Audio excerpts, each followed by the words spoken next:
Good afternoon everyone. बड़ा ही छोटा सा सब्जेक्ट लेके आए हैं आपके पास, सोशल जस्टिस। जीएस पेपर 4 में, 4 बोल रहा हूँ, माफ़ कीजिएगा, जीएस पेपर 2 में कितने सब्जेक्ट हैं बताइए? 4। कौन कौन? पीएसआईआर नहीं, क्रोनोलॉजी सही बोलिए।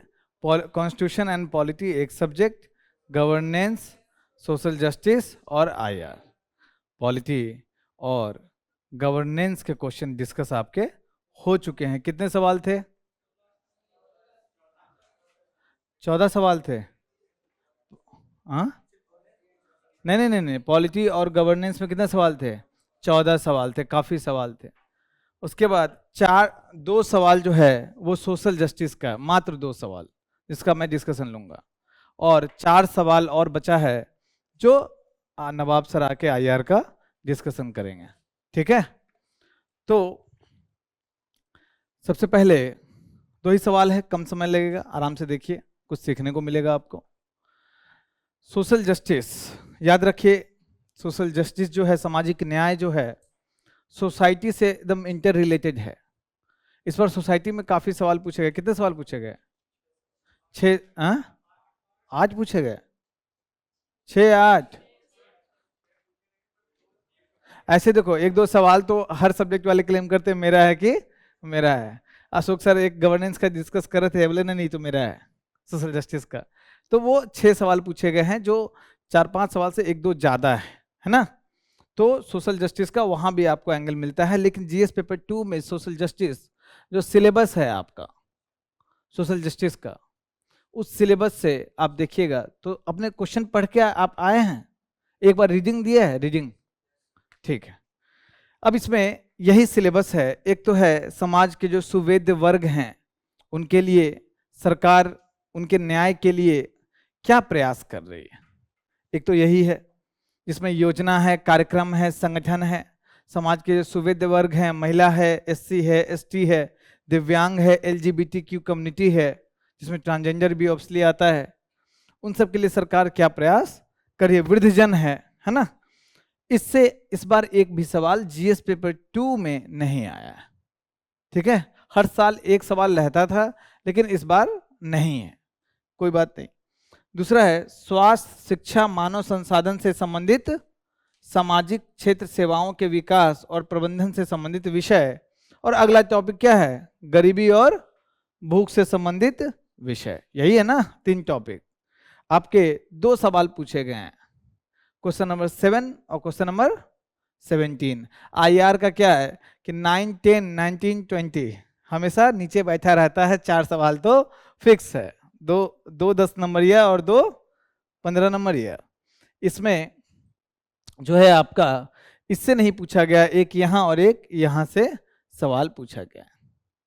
आप जब सवाल देखेंगे, निर्धनता और कुपोषण एक विषाक्त चक्र का निवारण करते हैं। पहले क्वेश्चन पढ़ेंगे, अभी आएंगे इस पे, कुछ समझाना हम चाह रहे हैं। निर्धनता और कुपोषण एक विषाक्त चक्र का निर्माण करते हैं जो मानव पूंजी निर्माण पर प्रतिकूल प्रभाव डालता है। अब ये क्वेश्चन पढ़ के बताइए किस टॉपिक का क्वेश्चन है। ये क्वेश्चन पढ़ के बताइए ये किस टॉपिक का क्वेश्चन है? क्या ये इसका है या गरीबी और भूख से संबंधित? हाँ, अब बताइए। बड़ा कौन बोला है दोनों मिला के? वेरी गुड, दोनों। एक और बोल रहा था लेकिन डर से हाथ नीचे कर लिया। बोलिए, डरना नहीं है ना? ये अब देखिए, निर्धनता और कुपोषण जो है टॉपिक, ये गरीबी और भूख में आता है। भूख की जो समस्या है उसी में कुपोषण की समस्या भी आती है। वहां से आप देखिए, मुख्य रूप से यहां से संबंधित है। लेकिन यही जो निर्धनता और कुपोषण है, मानव पूंजी निर्माण पर प्रतिकूल प्रभाव डालता है। मानव पूंजी निर्माण मतलब जो मानव संसाधन है, इससे लिंक कर दिया, मतलब इस दोनों को लिंक करके सवाल पूछ दिया। यूपीएससी को रोक सकते हो क्या आप? लिंक मत करो, ऐसा है क्या? नहीं, क्यों नहीं लिंक करेगा? निर्धनता और इसको क्या शहरीकरण से नहीं जोड़ सकता है? जोड़ सकता है, जीएस पेपर 1 से जोड़ सकता है उसको, जहां मन। नैतिकता से नहीं, एथिक्स में नहीं डाल सकता है ना? तो वहां से ये क्वेश्चन स्पष्ट रूप से आपको दिखता है, इस दोनों को लिंक से। लेकिन मुख्य रूप से किसका है सवाल? ये गरीबी और भूख से संबंधित विषय से है। अब एक और क्वेश्चन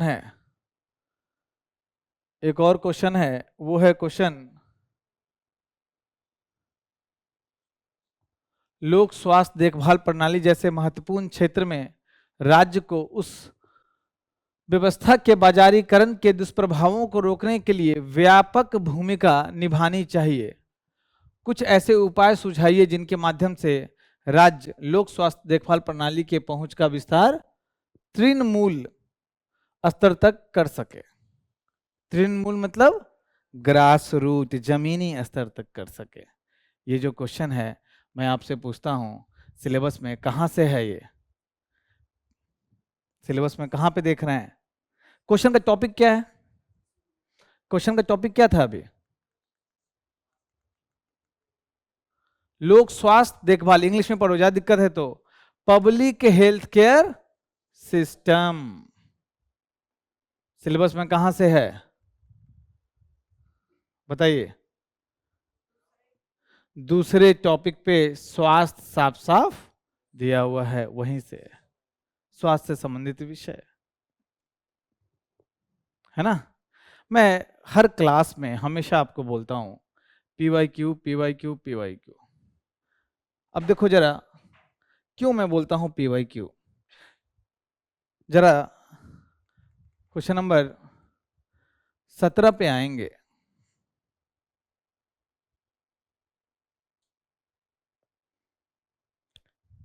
क्वेश्चन पढ़िए। लोक स्वास्थ्य देखभाल प्रणाली जैसे महत्वपूर्ण क्षेत्र में भारतीय राज्य को उस व्यवस्था के बाजारीकरण, क्या है बाजारीकरण का इंग्लिश? मार्केटाइजेशन के दुष्प्रभावों को रोकने के लिए व्यापक भूमिका निभानी चाहिए।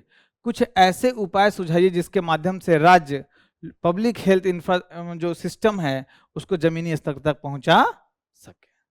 क्वेश्चन का टॉपिक क्या?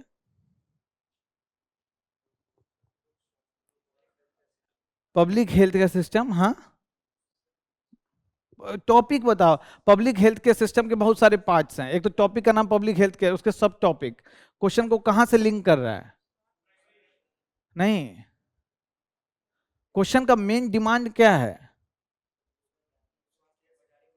स्वास्थ्य का बाजारीकरण को रोकना। स्वास्थ्य में क्षेत्र में प्राइवेटाइजेशन, निजीकरण बड़े स्तर पे हुआ है। अब भी जाओगे तो कौन जाता है सरकारी? हम लोग को कहाँ जाना पड़ता है?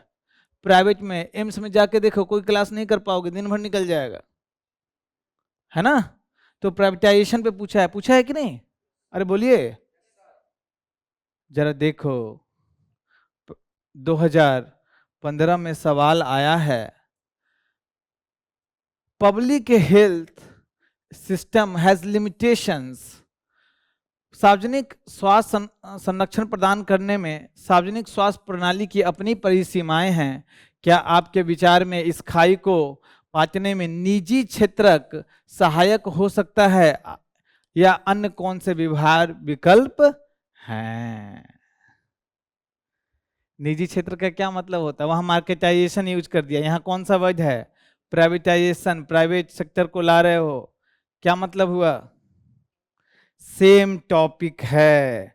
अगर जो पीवाईक्यू में इसको अच्छे से करके गया है 90% आंसर सेम है, 90%। जो लिखा है कि आप अन्य कौन से व्यवहार्य विकल्प सुझाएंगे, कि प्राइवेटाइजेशन तो ठीक है, उसका प्रो कॉन्स लिख दिए। ये 12.5 नंबर क्वेश्चन में 12.5 का पूछता था, 3 पेज देता था, 200 शब्द में लिखना होता था। ये दूसरा पार्ट है कि और क्या समाधान हो सकते हैं अगर प्राइवेट सेक्टर को नहीं लेना है तो। सेम क्वेश्चन तो है, कुछ ऐसे उपाय सुझाइए जो जमीनी स्तर तक स्वास्थ्य क्षेत्र को लेके जाए। और आप कंप्लेन करते हैं कि यूपीएससी पता नहीं कहां से सवाल पूछता है। 15 नंबर डिट्टो, सोशल जस्टिस में 2 सवाल था, एक सवाल तो डायरेक्ट फंस गया, लिटरली फंस गया। बहुत रिस्पॉन्सिबिलिटी के साथ बोल रहा हूँ, आपको मैं तर्क क्षमता से दिखाना चाह रहा हूँ सेम है कि नहीं क्वेश्चन, बोलिए। भाषा अलग है, प्राइवेटाइजेशन की जगह मार्केटाइजेशन कर दिया, कौन सा आग लग जाएगा। जो आदमी पीवाईक्यू किया है उसका आंसर लिखा है, नोट्स बना है, वही छाप के भी आ जाए, नंबर मिल जाएगा। यूपीएससी सिलेबस से बाहर, पीवाईक्यू से बाहर। अब 2015 में बच्चा कैसे पीवाईक्यू करेगा जब 2013 में सिलेबस चेंज हुआ है। फिर भी पुराने सवाल देखता, काफी फंसता वहां पे, लेकिन फिर भी आपके लिए तो बड़ा अच्छा है कि पीछे 12-13 साल का पीवाईक्यू है, जम के करोगे 75 क्वेश्चन वहीं से फंसते हैं। अब जब हम लोग पहला सवाल इस बार का पहला क्वेश्चन देखेंगे पीवाईक्यू से कैसे आंसर हम लोग जो लड़का पीवाईक्यू किए हुए है उसी की सहायता से कैसे आंसर लिख सकता है, जरा देखें, है ना। और ये भी बता दूं कि जब अभी सर गवर्नेंस में डिस्कस किए होंगे सीजन चार्टर, है ना, 2013 में जब सिलेबस चेंज हुआ था डिट्टो क्वेश्चन वही था। ये मत बोलना कि सर उसमें शब्द ज्यादा थे क्वेश्चन में, अरे भाई शब्द थोड़ा घुमा फिरा के पूछेगा ही ना। डिट्टो क्वेश्चन, सेम आंसर लिख के भी छाप के आ जाओ, नंबर मिल जाए, ये हाल है। आते हैं इस बार का सोशल जस्टिस का क्वेश्चन नंबर 7 पे, जरा पढ़िए। निर्धनता और कुपोषण एक विषाक्त चक्र का निर्माण करते हैं जो मानव पूंजी निर्माण पर प्रतिकूल प्रभाव डाल रहा है। इस चक्र को तोड़ने के लिए क्या कदम उठाए जा सकते हैं। 150 शब्द में लिखना है, 10 नंबर का क्वेश्चन है। आपसे पूछते हैं क्वेश्चन का क्या मेन डिमांड है। देखो नॉर्मली जैसे हम लोग बनाते हैं कि भैया यहाँ पे कौन सा कलर अच्छा रहेगा, इस पे पता नहीं, ब्लू, ब्लैक चलेगा, पक्का लॉक कर दें। तो चलिए, एक भूमिका तो बनना ही है, जो नॉर्मल स्ट्रक्चर रहता है, कोई दिक्कत नहीं। एक मुख्य भाग आएगा, मेन बॉडी जिसको बोलते हैं, और लास्ट में एक निष्कर्ष आएगा। देखें क्वेश्चन का क्या कीवर्ड कौन कौन से हैं। निर्धनता और कुपोषण एक कीवर्ड है जो कैसे जुड़ा है, विषाक्त चक्र से, इंग्लिश में पढ़िए विशियस साइकिल से। ट्रांसलेशन हिंदी में कुछ भी कर देता है। याद रखिए, आपको इंग्लिश में जब तक क्वेश्चन नहीं पढ़ोगे, यूपीएससी एग्जाम हॉल की बात कर रहे हैं, 100% समझ में हिंदी में नहीं आएगा। हाँ, आपको इंग्लिश में पढ़ने के लिए, इसीलिए मैं बोलता हूँ इंग्लिश न्यूज़पेपर पढ़ो। उसके अलावा अभी जो मॉक देते हो तो उसमें सिर्फ हिंदी में, टेस्ट में खाली हिंदी में क्वेश्चन लिखा रहता है, नहीं, इंग्लिश में भी। अब जैसे आपने पीवाईक्यू का कोई बुक खरीदा, उसमें सिर्फ हिंदी में क्वेश्चन दे दिया, नहीं मजा आएगा आपको। ऐसा बुक खरीदिए जिसमें इंग्लिश है हिंदी दोनों हो। इंग्लिश मीडियम को क्यों चाहिए, हिंदी में नहीं चाहिए, आपको चाहिए इंग्लिश में। आप बोलेंगे सर ये तो डिस्क्रिमिनेशन, इंग्लिश मीडियम हिंदी में क्यों नहीं पढ़ेगा, तो जाओ लड़ाई करो, प्रोटेस्ट करो, कौन मना किया है। तमिल मीडियम वाले को तो वो भी ऑप्शन नहीं है, आपको कम से कम ये ऑप्शन दे रहे हैं ना। तो इंग्लिश में पढ़ने का अभी से आदत बनाइए। जितने मेरे संपर्क में बच्चे हैं, सिलेक्ट हुए हैं, इंग्लिश में क्वेश्चन पढ़ते हैं। एक समय के बाद हम खुद प्रीलिम्स में इंग्लिश में क्वेश्चन पढ़ते थे, ठीक है। तो निर्धनता और कुपोषण एक विषाक्त चक्र का निर्माण करते हैं। पहला लाइन क्या है? निर्धनता और कुपोषण एक विषाक्त चक्र का निर्माण करते हैं जो मानव पूंजी पर प्रतिकूल प्रभाव डालता है। इस सेंटेंस पूरा हो गया। क्वेश्चन क्या पूछ रहा है? इस चक्र को तोड़ने के लिए क्या कदम उठाए जा सकते हैं? कुछ लोगों को लगता है जो पहला लाइन है क्यों लिखे हैं उसके बारे में, सीधे इसी का आंसर लिख दिया। आधा है जो सेंटेंस लिखा है उसको आपको एक्सप्लेन करना पड़ेगा। ये तो मेन डिमांड है, मुख्य भाग है कि क्या कदम उठाए जा सकते हैं। मुख्य भाग यही है क्वेश्चन का। जो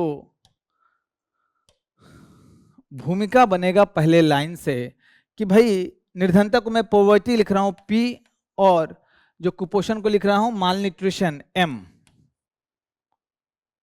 P और M, poverty and mall nutrition, कैसे आपस में क्या बनाते हैं? विशियस साइकिल, कैसे एक विषाक्त चक्र बनाता है, ये समझाना पड़ेगा। साथ में कुछ डेटा इसके संबंध में देना पड़ेगा कि भैया भारत में इतनी बुरी स्थिति गरीबी की और कुपोषण की है। तो कैसे विषाक्त, जैसे ही चक्र बोल दिया आपके दिमाग में कोई चक्र वाला मैप अगर याद आ जाए, डायग्राम, तो मजा आ जाए। नहीं तो ऐसे ही जनरेट कर लीजिए, कोई बड़ी बात नहीं है। जैसे यहां पे निर्धनता है, कोई गरीब है, उसका क्या इफेक्ट होगा? क्या पौष्टिक आहार खाने तक उसकी पहुंच कम होगी? पौष्टिक आहार है, सेब है 200-250 रुपए किलो, कैसे खाएगा? प्रोटीन है, दूध है इतना महंगा, मांस मछली महंगा है, वो क्या करेगा? गरीब है तो पीडीएस सिस्टम से जो अनाज मिल रहा है उसी को खा के पेट भर रहा है। तो पोषण युक्त आहार तक पहुंच में कमी होगा कि नहीं? पोषण युक्त आहार तक पहुंच में कमी, अगर उसका पोषण युक्त आहार तक पहुंच में कमी है तो उसमें कुपोषण होगा, कुपोषण संबंधी रोग होगा। बच्चे जो होंगे वो स्टंटिंग और वेस्टिंग के शिकार होंगे। स्टंटिंग मतलब ठिगनापन, ठिगनापन मतलब बौनापन। उसका बताओ, उसका डिफिनेशन क्या है? आयु के अनुसार हाइट कम है, आज ही बताए थे क्या वहां? अच्छा। और उसका दुबलापन का मतलब किसके अनुपात में वेट कम? हाइट के, आयु नहीं, हाइट के अनुपात में वजन कम है ना। तो ठिगनापन और दुबलापन बच्चों में आ जाएगा। ये आया, ये बच्चा, यही बच्चा जो कुपोषित है, याद रखो जब यही बच्चा बड़ा होगा तो इस बच्चे में शारीरिक क्षमता कम होगी, कमजोर शरीर होगा। युवा अवस्था में क्या होगा? कमजोर शरीर, युवा अवस्था, शारीरिक क्षमता कम। यही बच्चा जब शारीरिक क्षमता कम होगी तो मजदूरी भी करेगा, गरीब है मजदूरी करेगा तो क्या कम मजदूरी करेगा? क्योंकि उसका कुदाल चलाने का ताकत है ही नहीं, तो उसकी उत्पादकता कम होगी। क्या होगी? उत्पादकता कम। जब उत्पादकता कम तो क्या होगा? आय कम। जब आय कम तो होगा, क्या होगा? गेम खत्म। ये हमेशा गरीब का गरीब, पूरा परिवार गरीब का गरीब रह जाएगा। निर्धनता और कुपोषण विशियस साइकिल, विषाक्त चक्र से कैसे जुड़ा हुआ है? ये डायग्राम ऑब्वियसली बड़ा गंदा तरीके से हम बनाए हैं। आप अगर अच्छे तरीके से वहां बना दोगे, उस चक्र को समझा दोगे, मजा आ जाएगा। इस डायग्राम पे 1 नंबर है। अब हर चीज तुम ऐड करोगे, लेकिन आपको शॉर्ट में, भूमिका में डायग्राम बनाना है तो छोटा बनाओगे ना। आगे एक्सप्लेन भी हमको करना है, इसको दिखाएंगे कहाँ पे, तो कुछ बात के लिए मुख्य भाग के लिए छोड़ते हैं। ये तुमने साइकिल यहीं पे बता दिया, साथ में डेटा, सीधे डेटा से तमाचा मार दो सीधे। क्या डेटा है, कोई अगर आपके, और गरीबी और भूख के संबंध में डेटा भर भर के आता है। नीति आयोग का डेटा आया कि जो मल्टी डायमेंशनल पॉवर्टी इंडेक्स है भारत में, तो देखोगे जो अनुपात 11 से 12% लोग बहुआयामी निर्धनता से ग्रसित हैं। तो नीति आयोग का डेटा दे दिए कि 11 से 12% लोग बहुआयामी निर्धनता, मल्टी डायमेंशनल पॉवर्टी इंडेक्स से आता है, वो 2022 का डेटा है, उसके साथ दे दी। तुम नहीं बोल रहे हो, नीति आयोग बोल रहा है।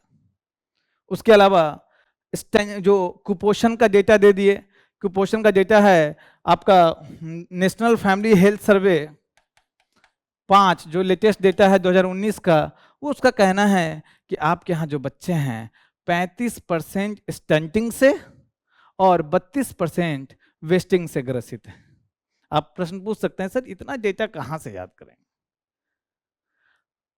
मंथली मैगजीन में हर साल 4 बार आता है डेटा। हम सोशल जस्टिस पढ़ाते हैं, पॉलिटी सोशल जस्टिस पढ़ाते हैं ना आपको, मेंस 365 में हर साल रहता है ये डेटा। न्यूज़पेपर में साल में 10 बार रहता है ये डेटा। इतना कॉमन डेटा है। आपको क्या करना है, आपको जब आप नोट्स बनाते हो, सिलेबस को तोड़ो, सिलेबस हर जो टॉपिक है, जैसे गरीबी और भूख है, उसके संबंध में एक जगह डेटा ले लो, एक टॉपिक है सिलेबस का, उसका एक पेज में नोट्स है, उसमें उसके संबंध में डेटा लिख लिया। कौन सी बड़ी बात है, सिंपल सा डेटा है ये। तो इससे मालूम चल गया कि भारत में भाई विशेष साइकिल कैसे दोनों का है और विकराल स्थिति है, डेटा से हमको मालूम चल गया। अब अभी तक तो हम विषाक्त चक्र बताएं, अभी तक कहां पे हैं, यहीं तक हुआ है एक पार्ट। दूसरा क्या है कि ये जो चक्र है मानव पूंजी निर्माण में प्रतिकूल प्रभाव डालता है। मुख्य भाग के 2 पार्ट हो गए, एक तो प्रतिकूल प्रभाव, किस चीज पे प्रतिकूल प्रभाव, ह्यूमन कैपिटल फॉर्मेशन पे। ह्यूमन कैपिटल, मानव पूंजी का मतलब क्या होता है, मानव के द्वारा पैसा। मानव पूंजी कब बनता है, मानव जो है तुम कैपिटल के रूप में कब बनोगे, स्किल आ जाए, और स्किल आ गया लेकिन खटिया पे लेटे हो काम नहीं कर सकते हो, वो स्किल किस काम का, मतलब शरीर स्वस्थ रहे, शिक्षा कम से कम बेसिक लेवल पे हो और स्किल हो। यूपी बिहार में क्या होता है, पीएचडी कर लिया, अब पीएन की नौकरी में अप्लाई कर रहा है, बेरोजगार है, शिक्षा तो अभी ही हो रहा है बड़े स्तर पे, तो शिक्षा तो बहुत प्राप्त कर लिया, क्या मानव पूंजी है क्या वो, हैं?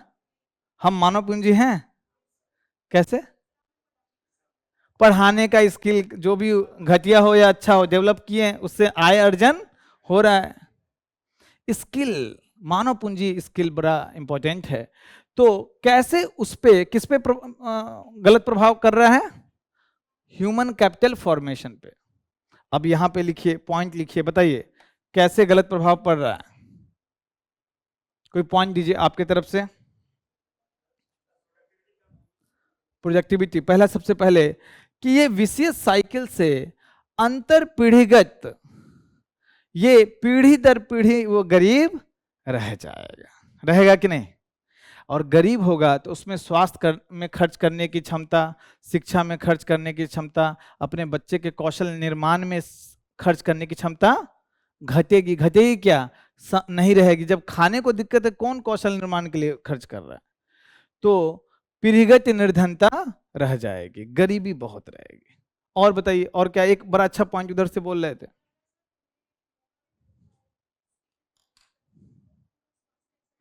वेरी गुड, उन पे उनका स्वास्थ्य पे कम खर्च कर रहे हैं। तो अगर कोई, बहुत बार क्या होता है ना, परंपरा से भी स्किल आप ग्रहण कर रहे हो, अगर घर में मिट्टी का बर्तन बनाने का काम हो रहा है तो अपने आप सीख लोगे, होता है कि नहीं? तो जब अपने आप सीख रहा है लेकिन उसका स्वास्थ्य बहुत खराब है, वो कैसे काम करेगा? तो स्वास्थ्य पे खर्च बहुत ज्यादा हो जाता है, स्वास्थ्य पे खर्च बहुत ज्यादा हो जाता है।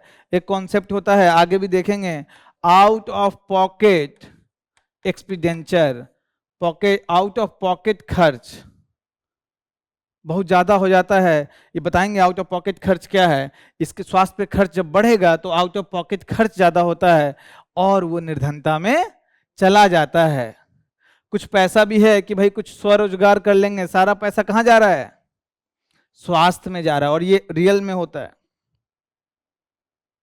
बिहार में आप देखेंगे जो निर्धनता और केरल में निर्धनता, दोनों को कंपेयर करके आज बताएंगे, उससे सारा ये आपको प्रॉब्लम आपको समझ में आएगा क्या इशू है और क्या प्रभाव पड़ेगा। बच्चा जो स्टंटिंग और वेस्टिंग का शिकार है, ठिगनापन दुबलापन का शिकार है, कुपोषण का शिकार है, वो बच्चे में का मानसिक विकास, इन जनरल बच्चे का मानसिक विकास 6 वर्ष की उम्र तक 85% हो जाता है। क्या उसका मानसिक विकास होगा अच्छे से? नहीं होगा। अगर माता पिता कुपोषित हैं तो बहुत ज्यादा चांस है कि बच्चा भी कुपोषित होगा, क्योंकि जन्म से ही उसमें सूक्ष्म पोषक तत्व की कमी है और साथ में माता पिता उस पर खर्च कर ही नहीं पा रहे हैं, प्रोटीन नहीं खिला पा रहे हैं, सूक्ष्म पोषक तत्व नहीं खिला पा रहे हैं, वो बच्चा और कुपोषित। बच्चा में सीखने की क्षमता कम है, स्कूल जा रहा है, एक तो घटिया स्कूल सरकारी, वहां जा रहा है वो भी नहीं सीख पा रहा है, उसका टेक्निकल वर्ड होता है लर्निंग आउटकम कम है। लर्निंग आउटकम का मतलब 7वां का बच्चा है, 5वां का बच्चा है, क्लास 2 का भी बुक नहीं पढ़ पाता है। सुने हो कि ना प्रथम रिपोर्ट, सुने हैं आप? हाँ, प्रथम एक एनजीओ है, उसका असर रिपोर्ट आता है। कौन सा रिपोर्ट? प्रथम एनजीओ का असर रिपोर्ट।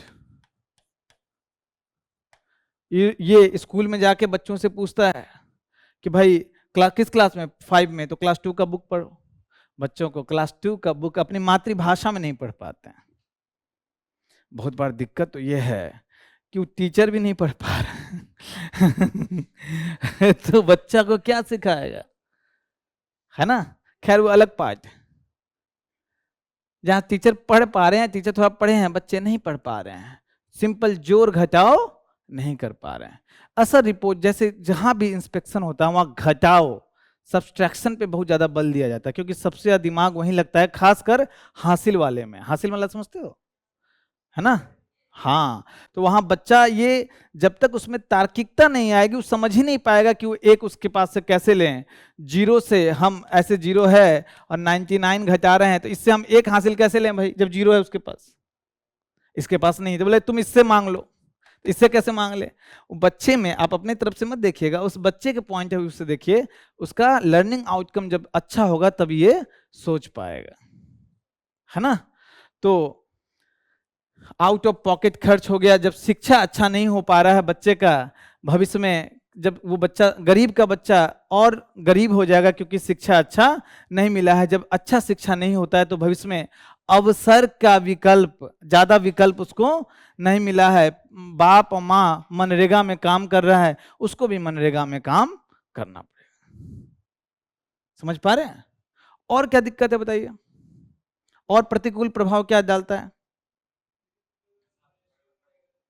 हाँ? नहीं नहीं, तुम हिंसा कहां से? हाँ?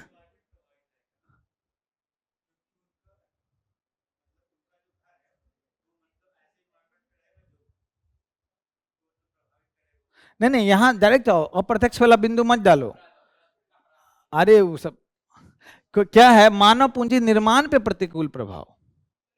तो आपका उसका जो उत्पादकता है, जो पहले हम डिस्कस कर चुके हैं, शारीरिक क्षमता कम होगी तो उत्पादकता कम होगी, कम पैसा कमाएगा, तो वो अपने बच्चे के शिक्षा में, स्वास्थ्य में कम खर्च करेगा, तो क्या बच्चा का पूंजी निर्माण होगा? नहीं। हाँ, मानसिक प्रेशर बढ़ेगा जिसके कारण वो मानसिक प्रेशर बढ़ेगा जिसके कारण वो आगे कुछ सोच नहीं पाएंगे, जिससे नहीं तो आएगा वो सर्जन नहीं तार्किकता हो हम यहाँ पाएगा। बोल दिए ना, प्रतिकूल प्रभाव शिक्षा के संदर्भ में। लेकिन एक चीज समझिए बात को, पॉइंट्स तो 1000 है, लेकिन अभी मेन बॉडी पे, मेन मुख्य भाग में भी अप्रत्यक्ष डिमांड पे हैं, असली डिमांड पे नहीं आए हैं। 150 शब्द में लिखना है।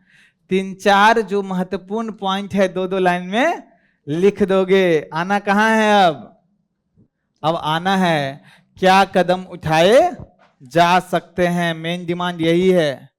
अगर आप मुझे बोलिएगा कि सर 150 वर्ड में किसको किसको कितना वेटेज दें, 20, यहाँ चूंकि फिगर बना रहे हो वर्ड में काउंट नहीं होता है, 20-25 वर्ड में ये आ जाएगा, 25 से 30 वर्ड में ये आ जाएगा, इसको कम से कम 75 से 100 वर्ड में आना है। किसको, क्या कदम उठाए जा सकते हैं। क्वेश्चन का मेन डिमांड है। अपराध हो ये सब बड़ा शब्द मत लिखिएगा। दुनिया में अप्रत्यक्ष रूप से हर चीज संबंधित है ना। यूनिवर्स में कुछ भी हो रहा है वो भी संबंधित। प्रदूषण से जोड़ दीजिएगा, कैसे चलेगा काम। Main demand, main points. अब आते हैं कि ये क्या कदम उठाए जा सकते हैं सरकार के द्वारा। इसको मैं मिटा रहा हूं, बड़ा हैपेजाइज हो गया है। अच्छा, क्या कदम उठाए जा सकते हैं, किस संदर्भ में, किस संदर्भ में? मानव पूंजी निर्माण के संबंध में। मानव पूंजी निर्माण को डायरेक्ट वहीं मत डालिएगा। चक्कर क्या है, किस चक्र को तोड़ना है? निर्धनता और कुपोषण के चक्र को। यहां पे निर्धनता को समाप्त करने का प्रयास, कुपोषण को समाप्त करने का प्रयास, और अलग से ह्यूमन कैपिटल फॉर्मेशन के लिए स्किल डेवलपमेंट। सबके संदर्भ में 2-2 पॉइंट दे दे, काम चल जाएगा? बोलिए, काम चल जाएगा ना भाई? 2-2 देंगे भी तब भी 6 हो जाएगा, ज्यादा हो जाएगा पॉइंट, 4-5 पॉइंट ज्यादा का स्पेस नहीं है। तो बताइए क्या क्या किया जा सकता है। सबसे पहले कुपोषण पे आ जाइए। क्या ये अच्छी बात है, खाद्य सुरक्षा अधिनियम का अच्छे से इम्प्लीमेंटेशन, लेकिन और आप थोड़ा ठोस बिंदु दीजिए, अच्छे कीवर्ड्स डालिए, जैसे खाद्य सुरक्षा, न्यूट्रिशन सुरक्षा, न्यूट्रिशन सिक्योरिटी पे ध्यान देना है। जो फूड फोर्टिफिकेशन करके बायोटेक की सहायता से जो आप अनाज दे रहे हो उसी में कुछ सूक्ष्म पोषक तत्व दे दियो। गरीब लोग का आहार होता है मोटा अनाज। मोटे अनाज को फिर से थाली में वापस ला के, हमारे दादाजी, आपके दादाजी मोटा अनाज खाते थे, लेकिन पीडीएस सिस्टम ने उसको उड़ा दिया, एमएसपी ने उसको थाली से निकाल दिया, धक्का मार दिया हमें। हाँ, बहुत अच्छी बात, इसलिए आप कुपोषित नहीं है, सूक्ष्म पोषक तत्व की कमी नहीं है। क्या हुआ? अब समझो कि हमें मोटे अनाज पे फोकस करना है, अपने थाली में खाने की विविधता को बढ़ाना है। साथ में गवर्नमेंट ने जो प्रधानमंत्री गरीब कल्याण योजना या फिर आपका पोषण अभियान शुरू किया है उसको और अच्छे से इम्प्लीमेंट करना है। पोषण में आ गया, कुपोषण में मिड डे मील, और मिड डे मील है, इन सब में प्राइवेट सेक्टर को भी ला सकते हैं। अक्षय पात्र करके एक एनजीओ है, वो काम करती है, सिविल सोसाइटी को यहां ला सकते हैं कि नहीं। कुपोषण का एक और डायमेंशन जो आज क्लास में हम पढ़ा रहे थे, आपका पब्लिक हेल्थ इंफ्रास्ट्रक्चर बहुत बुरा हाल में है, उसके सुधार करने की आवश्यकता है। याद रखो, कुपोषण का मतलब हम लोग क्या समझते हैं? भूख की समस्या है, जो गलत है। पेट भर देने मात्र से कुपोषण नहीं समाप्त होता है। उसको सूक्ष्म पोषक तत्व दीजिए, शुद्ध पेयजल दीजिए, आसपास सैनिटेशन, साफ सफाई होना चाहिए। यही नहीं, हाइजीन का भी ख्याल रखना पड़ता है। और यही बताओ, सैनिटेशन और हाइजीन में क्या अंतर है? आज जो सुबह सुबह सुने हैं चुप रहेंगे। सैनिटेशन और हाइजीन में क्या अंतर है? Very good. बॉडी मतलब शरीर से बाहर सैनिटेशन, और शरीर आपका बॉडी से संबंधित हाइजीन। रोज नहाया करो, किससे संबंधित है? हाइजीन से, है ना, खासकर लड़के लोग देख रहे हैं, ठीक है। तो ये सब पॉइंट है कुपोषण से, इस सब भी कुपोषण का पे प्रभाव पड़ता है ना। अब निर्धनता को समाप्त करना है, क्या हो सकता है इसके लिए? रोजगार के लिए सरकार योजना बना रही है, चला रही है, मनरेगा, उसको अच्छे से इम्प्लीमेंटेशन और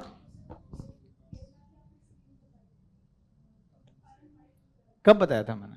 निम्न ब्याज पर उनको ऋण उपलब्ध वेरी करवाना। गुड, आते हैं उस पर, बहुत अच्छा। हाँ? सर मतलब आत्मनिर्भर बनाने के लिए निम्न ब्याज पर उनको ऋण क्या उपलब्ध बात है, करवाना। Very good. क्या है? माइक्रो फाइनेंस इंस्टीट्यूशन को जोड़िए और स्वरोजगार पैदा कीजिए। इसके लिए सेल्फ हेल्प ग्रुप बनाए जा सकते हैं। जी सेल्फ हेल्प ग्रुप बनाए जा सकते हैं, बिल्कुल। निर्धनता तो हो गया, अब स्किल डेवलपमेंट, उनका कौशल विकास करना है। कैसे? सरकार वोकेशनल ट्रेनिंग के लिए, है ना, सुविधा दे। और सबसे बड़ी बात है अर्न व्हाइल यू लर्न जैसे स्कीम जो है, एक तो स्किल इंडिया है, स्किल इंडिया है, साथ में अर्न व्हाइल यू लर्न जैसे स्कीम को अच्छे से पूरे देश में लागू किया जाए। मैं जो ये बता रहा हूं सेल्फ हेल्प ग्रुप, नाम भूल गया, क्या है आपका नाम? चंद्रपाल। जी सर। चंद्रपाल ने बड़ा अच्छा पॉइंट बोला, स्वरोजगार। और आपका नाम भूल गया, क्या है? मुस्कान ने बोला अर्न व्हाइल यू लर्न। देखो क्या है, पढ़िए question. Chandrapal, micro finance institution कैसे ग्रामीण जो गरीबी है, गरीबी रोधी टीका है, निर्धनता समाप्त करेगा। स्वरोजगार सेल्फ हेल्प ग्रुप है। मुस्कान, नीचे कौन सा सवाल है? Earn while you learn scheme needs to be strengthen. नहीं दिख रहा है क्या अर्न व्हाइल यू लर्न? क्या PYQ के टॉपिक से मैंने इसका 20-30% आंसर लिख दिया? अगर आपने PYQ का नोट्स बनाया, उसके कीवर्ड्स को अच्छे से कलेक्ट किया, लगभग आंसर लिखा जाता है। और ये तुमको क्या लगता है कि ये सब जो है स्टेटमेंट है, ये UPSC अपने मन से लिख रहा है? चाहे WHO हो सकता है या फिर वर्ल्ड बैंक हो सकता है, बड़े बड़े इंस्टीट्यूशन का दिया गया स्टेटमेंट है, छोटे मोटे लोग नहीं हैं। डायरेक्ट चिपका दोगे तो और मजा आ जाएगा। ये सब निष्कर्ष में भी शामिल हो सकता है। ये सब स्टेटमेंट टॉपर से काफी मैं बात करता हूं, टॉपर सब क्या करता है, निष्कर्ष में शामिल करता है प्रीवियस ईयर क्वेश्चन के स्टेटमेंट को। ठीक है, तो इसका आंसर आपको मिल गया। बताइए चक्र को कैसे तोड़ेंगे? चक्र में जितने चक्का है, सारे चक्का पे वॉर करेंगे, निर्धनता पे आक्रमण करेंगे, कुपोषण पे आक्रमण करेंगे, और जो मानव पूंजी निर्माण कौशल विकास नहीं हुआ है उस पे आक्रमण करेंगे। आंसर हो गया। घर पे ट्राई करोगे? पक्का करना है ना। और 2 बार लिखना, एक बार मतलब नॉर्मल लिखना, फिर से परिष्कृत करके लिखना। अभी इनिशियल फेज है, जरूर ऐसे ट्राई कीजिए। अब हम लोग नेक्स्ट क्वेश्चन पे आते हैं, क्वेश्चन नंबर 17। क्या पढ़िए क्वेश्चन, दीपक जोर से पढ़ो। अच्छा एक माफ करना दीपक, इसमें हम एक चीज भूल गए कि इस क्वेश्चन में निष्कर्ष क्या होगा। निष्कर्ष बहुत कुछ हो सकता है, लेकिन आप निष्कर्ष जब कुछ ना पता हो तो क्या लिखोगे सोशल जस्टिस में?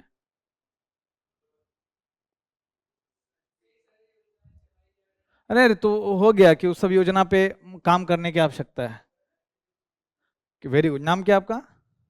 हाँ, सुल्तान, बड़ा शानदार बोला। SDG गोल्स को यहां सीधे लिख लो। SDG 1 क्या है? निर्धनता उन्मूलन। SDG 2 क्या है? भूख, है ना। SDG 3 क्या है? स्वास्थ्य। SDG 4 क्या है? शिक्षा। सबको शामिल कर लो कि निर्धनता और कुपोषण के विषाक्त चक्र को अगर तोड़ा जाए तो ये सब SDG गोल प्राप्त आसानी से हो सकते हैं। धुआं धुआं हो जाएगा, सब लोग नहीं लिख पाएंगे। ठीक है, मन में प्रसन्नता है कि हम भी लिख लेंगे, जब तक प्रैक्टिस नहीं करोगे लिख नहीं पाओगे।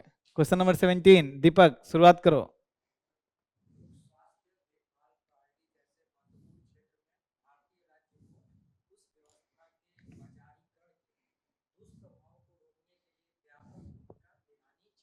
हम्म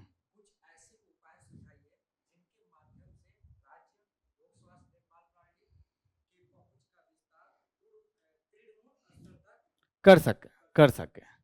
क्वेश्चन का डिमांड कहां पे है? मेन है privatisation of health care system.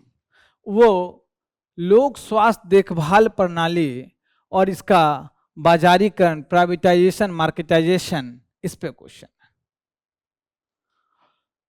इसका दुष्प्रभाव को रोकने के लिए तो हमको दुष्प्रभाव रोकना पड़ेगा। देखो ये तो स्टेटमेंट है, क्वेश्चन यहां पूछा है क्या? नहीं, तो क्या इस लाइन को छोड़ दें?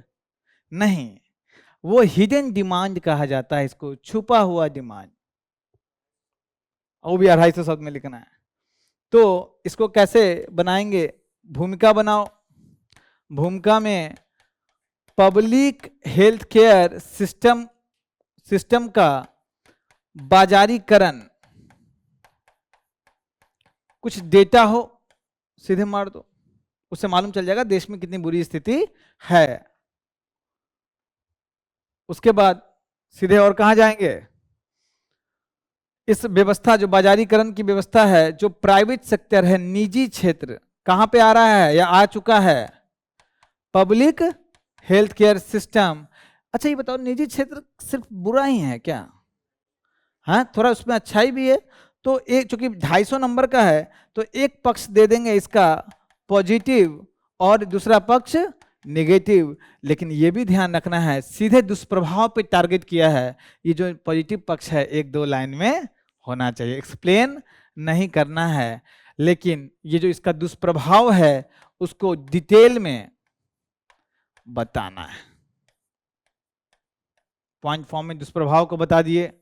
उसके बाद इसको रोकने के लिए क्या कदम उठाए जा सकते हैं, इसमें आपको पॉइंट देके अब पूरा एक्सप्लेन करना है विद एग्जांपल, और लास्ट में निष्कर्ष। बताइए, समझ में आ रहा है?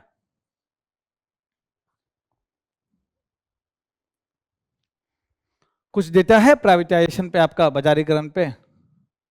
बाजारीकरण का कहां प्राइवेटाइजेशन, सॉरी कहां बाजारीकरण?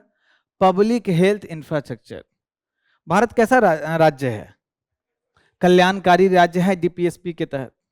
अब कल्याणकारी राज्य का कौन होता है? कल्याणकारी राज्य क्या काम है उसका? लोगों की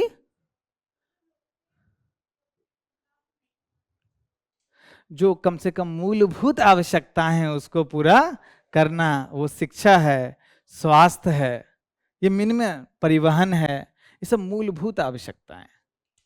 हाँ, भोजन ये सब तो आएगा ही। अच्छा, भोजन भी है उसमें, रोटी कपड़ा मकान, है ना, ये सब तो है ही। शिक्षा, स्वास्थ्य, ये सब आता है। तो स्वास्थ्य क्षेत्र तो कायदे से पूरी तरीके से अच्छे से किसको संभालना था? राज्य को। लेकिन राज्य की उतनी क्षमता नहीं है, तो बोला प्राइवेट सेक्टर को कि तुम भी आ जाओ, अपने हॉस्पिटल खोलो, अपोलो खोलो, वखाट खोलो। वो लोग भी खोला। तो अभी ये स्थिति है, जब डेटा आप देखोगे, बड़ा भारी है, जब आप डेटा देखोगे तो 70% जो है स्वास्थ्य क्षेत्र में खर्च, या 70% लोग खर्च कहाँ करते हैं? प्राइवेट सेक्टर में, निजी क्षेत्र में। अगर आपको डेटा ना याद हो तो ऐसे भी लिख सकते हैं, 2/3 से अधिक खर्च कहाँ होता है? प्राइवेट सेक्टर में। जो प्राइवेट सेक्टर का लोक स्वास्थ्य में हस्तक्षेप स्पष्ट रूप से दिखता है कि नहीं? उसके बाद लिंकिंग लाइन बना दो कि भाई निजी क्षेत्र के कुछ अच्छाइयां भी हैं। क्या अच्छाइयां हैं बताइए? अच्छी सुविधाएं मिलती हैं, नया नया टेक्नोलॉजी लेके आता है ना, स्वास्थ्य क्षेत्र में नया नया इनोवेशन करता है, इंश्योरेंस में डायग्नोसिस अच्छा करता है, बहुत बार बोल रहे हैं, हर बार नहीं। R&D में खर्च भी करता है। तो इसके कुछ अच्छे पक्ष हैं, लेकिन चूंकि निजी क्षेत्र का मूल उद्देश्य क्या होता है? लाभ कमाना, जिसका दुष्प्रभाव निम्न रूप में देखा जा सकता है। सकता है। ऐसे लिंकिंग लाइन बनाते हैं लोग, सीधे पॉइंट फॉर्म में लिख रहे हैं, पॉइंट दिए जा रहे हैं, कौन सा हेडिंग कौन सा हेडिंग कुछ पता नहीं। ठीक है, अब बताइए क्या क्या दुष्प्रभाव है? हाँ, नहीं नहीं ऐसा नहीं है यार, गरीबी रेखा के नीचे आधा से ज्यादा पॉपुलेशन है। डेटा डेटा आप दोगे ना?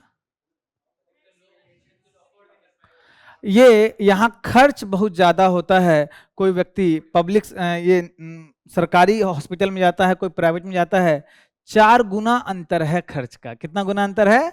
4 गुना। आउट ऑफ पॉकेट खर्च यहाँ पे भारत में बहुत ज्यादा है। उसका एक बहुत बड़ा रोल किसका है? प्राइवेट सेक्टर का। अच्छा, प्राइवेट सेक्टर में खाली हॉस्पिटल होता है क्या? दवा वाले कंपनी नहीं है क्या? वो भी है, फार्मास्यूटिकल। अब बताइए आउट ऑफ पॉकेट खर्च क्या है? कौन बताएगा? कि जेब से निकाल के खर्च कर दिए, आउट ऑफ पॉकेट। हाँ, नहीं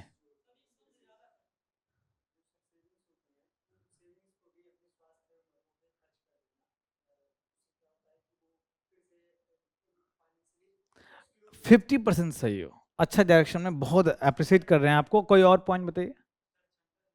नहीं क्षमता, हाँ किसी मत पे, मतलब किसी मद पे खर्चे का कितना प्रतिशत जा रहा है? जैसे स्वास्थ्य पे खर्चे का मान लिया 60% खर्च हो रहा है, तो ये आउट ऑफ पॉकेट 60% ऐसा नहीं है बोलिए। नहीं नहीं नहीं, नहीं। दीपक दीपक, हाँ आप बताइए। चंद्रपाल, चंद्रपाल को दीजिए, बिना माइक का नहीं बोलेगा। सर मेरी ओपिनियन ये है कि जब व्यक्ति जैसे गरीब होता है और उसके बाद वो खुद बीमार भी हो जाता है, एक तो इनकम भी बंद हो जाता है और दूसरा बीमारी पर भी अधिक वहन करना पड़ता है, जिसके कारण वो ज़्यादा सेविंग तो ना के बराबर करता है, उससे ज़्यादा भी खर्चा कर देता है। बिल्कुल गलत। कोई बात नहीं, अच्छा ट्राई। दीपक,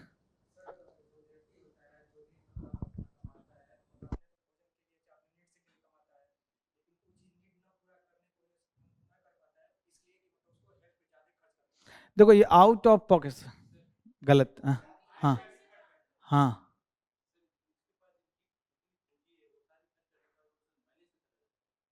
नहीं नहीं, मतलब टेक्निकल वर्ड है इसका, टेक्निकल एकदम टू द पॉइंट इसका डेफिनेशन होना चाहिए। समझिए बात क्या है। अरे सुनो, अब सुनो, सुनो, सुन लो।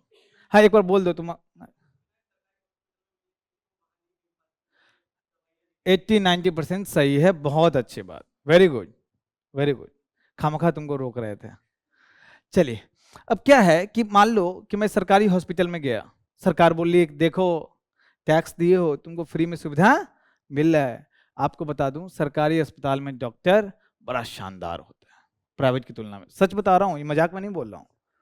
नहीं तो बड़ा दुकान, बड़ा ये हॉस्पिटल है, आप छोटे हॉस्पिटल में भी चले जाओ, वो इतना एक्सपेरिमेंट कर चुके होते हैं, इतना वो जो गलत करना है कर चुके होते हैं, है ना, उनको एक्सपीरियंस बहुत ज्यादा होता है। तो आप गए एम्स, आरएमएल गए या फिर सफदरजंग गए, वहां पे सही में अच्छा इलाज होता है। बड़ा थोड़ा भीड़ भाड़ होगा, आपका इलाज तो कर दिया, 10 रुपया फीस, है ना। कहीं जाओगे और 1000 रुपया लगेगा। अब क्या है, उसने आपको टेस्ट लिख दिया कि भाई एक्सरे फलाना, ये एमआरआई और ये सब लिख दिया। तुमने ये भाई मेरे पास पैसा तो नहीं है। हम लोग पैसा क्यों देना है आपको, सरकारी है, सरकार दे रही है। बोले हाँ, वो जाइए आप कराइए। गए लाइन लगाए, बोले हाँ आपका हो जाएगा, 6 महीना बाद आइए। होता है कि नहीं? अब बताओ, मेरा पैर टूटा हुआ है, ऐसे चल रहे हैं, 6 महीना बाद जाए हम हैं तो कहाँ से टेस्ट कराएंगे? बाहर से। 1000 रुपया, 10,000 रुपया का एमआरआई। वो बताओ 10,000 रुपया सरकार हमको देगी? नहीं देगी। ये क्या है? आउट ऑफ पॉकेट खर्च है। उसने दवा लिखा, 10 दवा, 3 दवा मिल गए सरकारी दुकान पे, लेकिन जो दवा नहीं मिला बाहर लेना पड़ा, वो पैसा सरकार हमको देगी?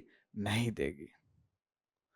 वो सारे खर्च जो सरकार वहन नहीं करती है या फिर आपके बीमा से वहन नहीं होती है, वो आउट ऑफ पॉकेट खर्च कहलाती है।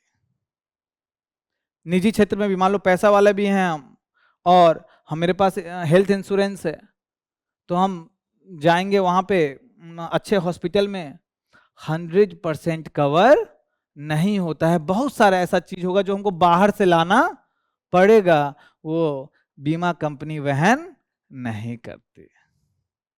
ये क्या कहलाता है? आउट ऑफ पॉकेट खर्च। इसके आउट ऑफ पॉकेट खर्च के कारण डेटा है हर साल भारत में 5 करोड़ आबादी गरीबी रेखा के नीचे चली जाती है। सरकार इतना योजना, इतना ये चलाती है कि भाई गरीबी रेखा के हम ऊपर लोगों को लाएं। सिर्फ स्वास्थ्य खर्च में आउट ऑफ पॉकेट खर्च के कारण गरीबी रेखा के नीचे भारत में अभी भी ये 50% से ज्यादा है। मतलब जितना लोग खर्च करते हैं उसमें 50% ही वहन हो पाता है, या तो बीमा कंपनी या फिर सरकार के द्वारा। 50% कहाँ जाता है? जेब से खर्च होता है। आपको हमको उतना फर्क ना पड़े 5,000 10,000 रुपया में, लेकिन जो एक गरीब गांव का जरा सोचो, है ना, 10,000 किससे लिया? वो साहूकार से लिया। कितना परसेंट पे? 36% पे। 6 महीना 7 महीना में डबल हो गया, अगला 6-7 महीना में और डबल हो गया, चक्रवृद्धि ब्याज। वो ऋण जाल में फंस जाता है। इसीलिए सरकार का बड़ा। अच्छा, इस आउट ऑफ पॉकेट खर्च का 2/3 खर्च कौन सा है? दवा का खर्च। दवा में बहुत ज्यादा खर्च होता है, क्योंकि डॉक्टर से दिखाए, एक बार में इलाज हो गया, एक बार में 1,000 रुपया आपका लग गया, लेकिन दवा हर महीने आपको घसीटता रहेगा, घसीटता रहेगा। दुष्प्रभाव, निजी क्षेत्र को फायदा कमाना है। नेचर ने इतना अच्छा बॉडी बनाया है महिला का कि भाई नेचुरल नॉर्मल डिलीवरी हो सकता है, एक्सेप्शन केस में सी सेक्शन करने की आवश्यकता होती है। आपको पता है रियलिटी क्या करता है प्राइवेट क्षेत्र? 48% सी सेक्शन करता है। सी सेक्शन समझते हो ना, ऑपरेशन के बाद। और मात्र जो ये जब निजी ये सरकारी हॉस्पिटल में जाओगे तो 14%। अंतर देख रहे हो? यहाँ 14% है, वहां 48%। क्यों? ऑपरेशन में ज्यादा पैसा कमाई होता है कि नहीं? और क्या दुष्प्रभाव है? कोई और आपके तरफ से पॉइंट हो? क्योंकि बड़े स्तर पे प्राइवेट क्षेत्र इस क्षेत्र में आ गया है, middle class, upper middle class, rich, सब लोग चले अब कहाँ जाते हैं? प्राइवेट क्षेत्र में। वही शासन भी करते हैं। गरीब सरकारी हॉस्पिटल के चक्कर में पड़ा हुआ है, उसको अपना अधिकार नहीं पता है, तो वो बोझ बैंक की मतलब उसके आधार पे बोझ नहीं डाला जाता है कि स्वास्थ्य क्षेत्र खराब है या फिर अच्छा है। सरकार ध्यान देती ही नहीं है, जिस कारण से जो बजट कम से कम 2.5% होना चाहिए जीडीपी का, वो 1.9% के आसपास अटका हुआ है, रुका हुआ है। तो सरकार भी इस पे ध्यान नहीं देती। लोग बीमार न पड़े या स्वास्थ्य क्षेत्र में 2 फैक्टर होता है, एक होता है प्रिवेंटिव केयर और एक क्यूरेटिव। प्रिवेंटिव का मतलब बीमारी होने मत दो, बीमारी ना हो। वो ज्यादा अच्छा है कि बीमारी हो के इलाज कराओ, बीमारी ना हो अच्छा ही अच्छा है सबके लिए। क्या प्राइवेट सेक्टर प्रिवेंटिव केयर में काम करेगी कभी? हाँ, उसका जो ग्राहक है वही नहीं आएगा। भाई काहे, क्यों कराएं? उसको तो मजा है कि लोगों को डायबिटीज हो, इंसुलिन की गोली लगातार लेता रहे, प्रिवेंटिव केयर पे ध्यान नहीं रहता है। ये भी दुष्प्रभाव है कि नहीं दुष्प्रभाव? और कोई पॉइंट्स आपके तरफ से? बड़े स्तर पे इस क्षेत्र में भ्रष्टाचार है। दूसरा लास्ट पॉइंट एक और है, हाँ नहीं ये तो मुद्दे हैं हो गए। दुष्प्रभाव क्या पड़ा है? क्षेत्रीय असमानता। जहां प्राइवेट हॉस्पिटल अच्छा कहां खोलेगा? जहां लोग पैसा देने की क्षमता रखते हैं। मेरे गांव में नहीं खोलेगा। इलाज कराने के लिए 1 बोरा अनाज लेके आ जाएगा, 5 केजी दाल लेके आ गया, कर दो इलाज। भाई उसकी कमाई होनी चाहिए ना। तो शहरी क्षेत्र में आपको जहां पे 30% के आसपास, 1/3 के आसपास पॉपुलेशन है, वहां पे 2/3 इंफ्रास्ट्रक्चर है। किसका? मेडिकल केयर का। स्वास्थ्य क्षेत्र का 2/3 काम करने वाले प्लस इंफ्रास्ट्रक्चर कहां पे है? शहरी क्षेत्र में है, जहां मात्र पॉपुलेशन कितना है? 1/3। और जहां पॉपुलेशन है 2/3 कहां? गांव में, वहां 1/3 डॉक्टर हैं या हेल्थ वर्कर्स हैं और 1/3 इंफ्रा है। ये क्षेत्रीय असमानता, अर्बन रूरल डिवाइड, ग्रामीण शहरी विभाजन आपको देखने को मिलता है।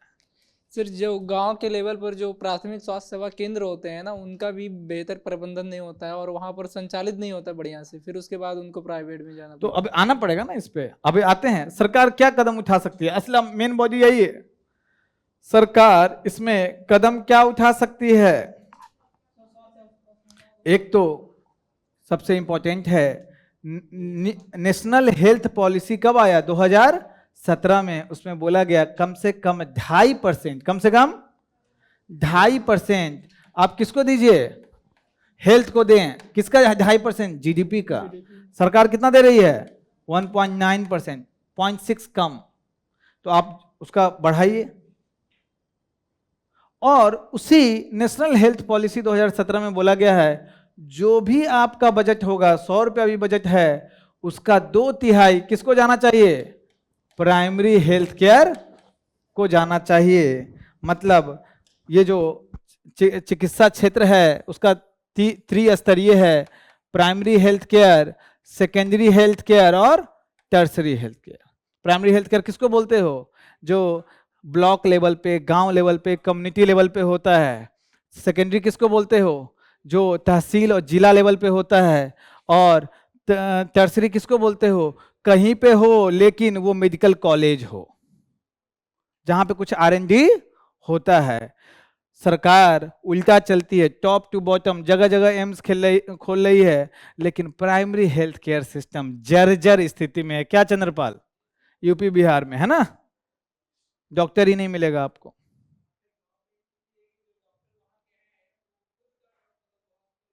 हाँ वो तो बड़े स्तर पे चला रहे हैं। आप आ जाइए बिहार में, नहीं बिहार में जितने डॉक्टर हैं, मेरे गांव में 10 डॉक्टर हैं, मेरे गांव में 10 डॉक्टर हैं, और सब झोला छाप हैं। और लिटरली जो चौराहा है उसके आसपास उनका गुमटी है, गुमटी में एक दिन देखे हम कि वो भी बेच रहे हैं दवा और प्लम्बर का सामान भी बेच रहे हैं। हम पूछे प्लम्बर क्यों भैया, क्यों रखे हैं, गांव का ही है, नहीं आजकल ये भी बिक रहा है। लो ऐसा झोला छाप। तो प्राइमरी हेल्थ केयर पे आपको 2/3 खर्च करना है। कौन सा मॉडल है ये, केरल मॉडल। कौन सा मॉडल है, केरल मॉडल। केरल इसलिए वहां पे आप देखिएगा केरल में स्वास्थ्य मानक बड़े अच्छे हैं, यूरोप से तुलना आप कर सकते हैं, इतना शानदार है। क्योंकि केरल और तमिलनाडु कहां खर्च करता है, प्राइमरी हेल्थ केयर। आपको और क्या स्टेप उठाए जा सकते हैं, जैसे राइट टू फूड आपने कानून बनाया है, राइट टू हेल्थ कानून बना के अधिकार दीजिए, गुणवत्तापूर्ण उसको स्वास्थ्य सुविधा मिले। जैसे आयुष्मान भारत है लेकिन कम लोगों को कवरेज करता है, उसका universal health care, very good, क्या यूनिवर्सल हेल्थ केयर को मजबूत बनाइए। कौन सा मॉडल, यूनाइटेड किंगडम या जर्मनी मॉडल, यूनिवर्सल हेल्थ है। मेरा फ्रेंड जितना वहां रहता है बोलता है कि एक बार टैक्स कट गया, शिक्षा और स्वास्थ्य में कोई खर्च नहीं। ज्यादा सजग हो तो एम्बुलेंस का भी पैसा ले लो सरकार से, इतना अच्छा है। ठीक है, और क्या किया जा सकता है बताइए। जो प्राइवेट क्षेत्र है उसको तुम भगा दो क्या, नहीं, उसको अच्छा रेगुलेट करो। जो जितना फीस ले रहा है, जितना वो एक एक चीज जो उसका दिशा निर्देश दीजिए, सब चीज में एक अच्छा गाइडलाइन होना चाहिए। अगर उसका उल्लंघन करता है तो स्ट्रिक्ट निगरानी और उस पर कार्रवाई होनी चाहिए। सबसे पहले झोला छाप डॉक्टर को पकड़ो, जेल में डालो, है ना। और बताइए, हाँ वेरी गुड। जो स्वास्थ्य बीमा का कवरेज है भारत में बहुत कम है, उसको आगे बढ़ाना है। बड़ा अच्छा बोले, तकनीक का अगर उपयोग किया जाए, टेली हेल्थ या ई हेल्थ पे अगर फोकस किया जाए तो जो खर्च है, जैसे गांव का व्यक्ति है, अगर मान लो मैं बहुत अच्छा डॉक्टर हूं, है ना, और मुझे बोला जाए कि गांव में जाके काम करो, नहीं करूंगा, मुझे दिल्ली में रहना है। नहीं सीरियसली बता रहे हैं, एक समय के बाद, शुरू में तो लोग को समाज सेवा का भावना रहता है 2-3 साल, लेकिन गांव में क्यों जाएगा वो, जब उसके पास ऑप्शन है शहर में बड़ा सा हॉस्पिटल में काम करने का। वो गांव में जा भी रहा है, शादी हो रहा है, पत्नी बोलेगी कि हम बिहार के बाढ़ जिला वहां नहीं रहेंगे, शिवहर जिला में नहीं रहेंगे, बस्ती गोंडा जिला में नहीं रहेंगे, हमको दिल्ली और यहाँ रहना है, चंडीगढ़ में, नोएडा में रहना है, कैसे होगा? समझ रहे हो बात? तो आपको इसका एक समाधान है, वो टेली हेल्थ या फिर ई हेल्थ, जिसको वीडियो कॉन्फ्रेंस के माध्यम से आप आराम से अच्छे डॉक्टर से संपर्क कर सकते हो। जो सिविल सोसाइटी है उसके साथ अच्छा गठजोड़ करने की आवश्यकता है। आपको पता है कि नहीं, भारत में मतलब 1/3 से ज्यादा नर्स को, सॉरी आधे से ज्यादा नर्स को बेसिक ट्रेनिंग नहीं है। ये नहीं पता होता है कि डायरिया हुआ है तो भाई ये ORS का घोल पिलाना है ना। अब बहुत बच्चे मर जाते हैं, कुपोषित हो जाते हैं, तो वो सिविल सोसाइटी NGO उनको ट्रेनिंग दे सकता है। हाँ,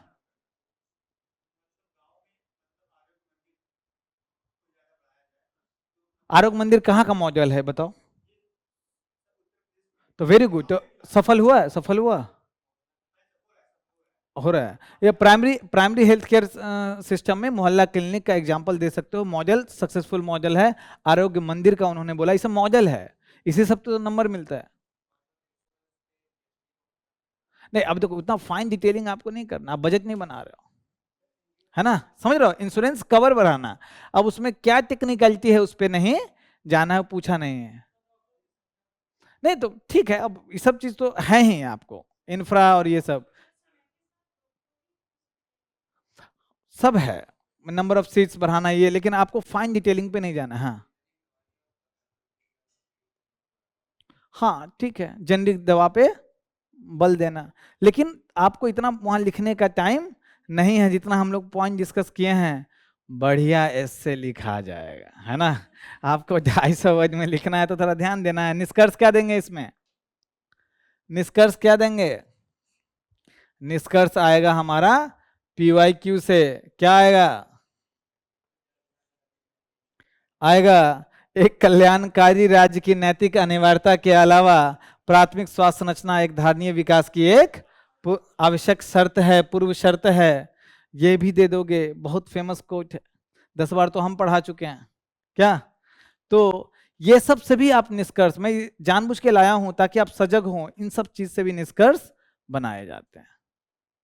देख लो क्वेश्चन रिपीट हुआ है कि नहीं बताओ?